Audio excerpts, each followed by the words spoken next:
श्रीमद् भगवद गीता यथारूप अध्याय 13 श्लोक संख्या 3।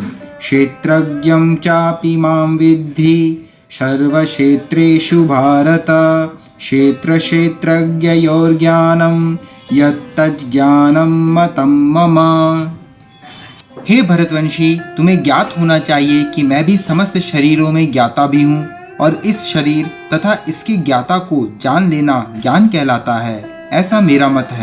तात्पर्य: शरीर के ज्ञाता, आत्मा तथा परमात्मा विषयक व्याख्या के दौरान हमें तीन विभिन्न विषय मिलेंगे: भगवान, जीव तथा पदार्थ। प्रत्येक कर्म क्षेत्र में, प्रत्येक शरीर में दो आत्माएं होती हैं, आत्मा तथा परमात्मा। क्योंकि परमात्मा भगवान श्री कृष्ण का स्वांश है, अतः कृष्ण कहते हैं, मैं भी ज्ञाता हूँ, लेकिन मैं शरीर का व्यष्टि ज्ञाता नहीं हूँ, मैं परम ज्ञाता हूँ। मैं शरीर में परमात्मा के रूप में विद्यमान रहता हूँ। जो क्षेत्र तथा क्षेत्रज्ञ का अध्ययन भगवद गीता के माध्यम से सूक्ष्मता से करता है, उसे यह ज्ञान प्राप्त हो सकता है। भगवान कहते हैं, मैं प्रत्येक शरीर के कर्म क्षेत्र का ज्ञाता हूँ। व्यक्ति भले ही अपने शरीर का ज्ञाता हो, किंतु उसे अन्य शरीरों का ज्ञान नहीं होता। समस्त शरीरों में परमात्मा रूप में विद्यमान भगवान समस्त शरीरों के विषय में जानते हैं। वे जीवन की विविध योनियों के सभी शरीरों को जानने वाले हैं। एक नागरिक अपने भूमि खंड के विषय में सब कुछ जानता है, लेकिन राजा को न केवल अपने महल का अपितु प्रत्येक नागरिक की भूमि संपत्ति का ज्ञान रहता है। इसी प्रकार कोई भले ही अपने शरीर का स्वामी हो, लेकिन परमेश्वर समस्त शरीरों के अधिपति हैं। राजा अपने साम्राज्य का मूल अधिपति होता है और नागरिक गौण अधिपति। इसी प्रकार परमेश्वर समस्त शरीरों के परम अधिपति हैं। यह शरीर इंद्रियों से युक्त है। परमेश्वर ऋषिकेश हैं, जिसका अर्थ है इंद्रियों के नियामक। वे इंद्रियों के आदि नियामक हैं। जिस प्रकार राजा अपने राज्य की समस्त गतिविधियों का आदि नियामक होता है, नागरिक तो गौण नियामक होते हैं। भगवान का कथन है, मैं ज्ञाता भी हूँ।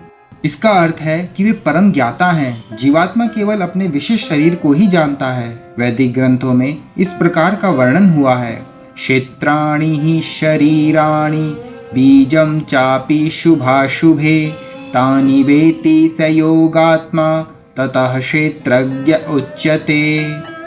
यह शरीर क्षेत्र कहलाता है और इस शरीर के भीतर इसके स्वामी तथा साथ ही परमेश्वर का वास है, जो शरीर तथा शरीर के स्वामी दोनों को जानने वाला है। इसलिए उन्हें समस्त क्षेत्रों का ज्ञाता कहा जाता है।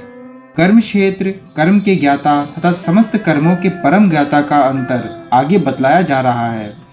वैदिक ग्रंथों में शरीर, आत्मा तथा परमात्मा के स्वरूप की सम्यक जानकारी ज्ञान नाम से अभिहित की जाती है। ऐसा कृष्ण का मत है। आत्मा तथा परमात्मा को एक मानते हुए भी पृथक पृथक समझना ज्ञान है। जो कर्म क्षेत्र तथा कर्म के ज्ञाता को नहीं समझता, उसे पूर्ण ज्ञान नहीं होता। मनुष्य को प्रकृति, पुरुष, प्रकृति का भोक्ता तथा ईश्वर, वह ज्ञाता जो प्रकृति एवं व्यष्टि आत्मा का नियामक है, की स्थिति को समझनी होती है। उसे इन तीनों के विभिन्न रूपों में किसी प्रकार का भ्रम पैदा नहीं करना चाहिए।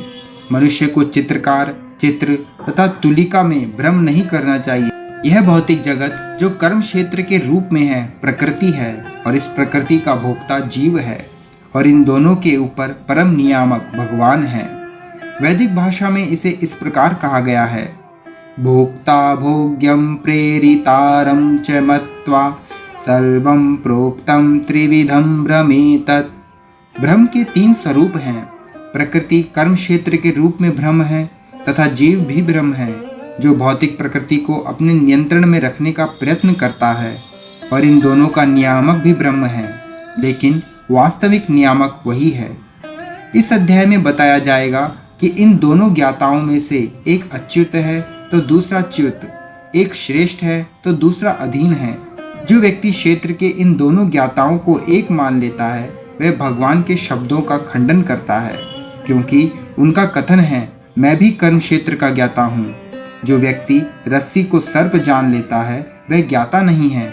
शरीर कई प्रकार के हैं और इनके स्वामी भी भिन्न भिन्न हैं, क्योंकि प्रत्येक जीव की अपनी निजी सत्ता है, जिससे वह प्रकृति पर प्रभुता की सामर्थ्य रखता है। अतएव शरीर विभिन्न होते हैं।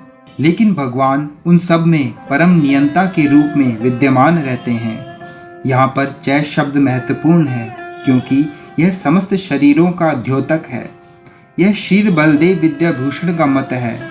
आत्मा के अतिरिक्त प्रत्येक शरीर में कृष्ण परमात्मा के रूप में रहते हैं और यहाँ पर कृष्ण स्पष्ट रूप से कहते हैं कि परमात्मा कर्म क्षेत्र तथा विशिष्ट भोक्ता दोनों का नियामक है। हरे कृष्ण।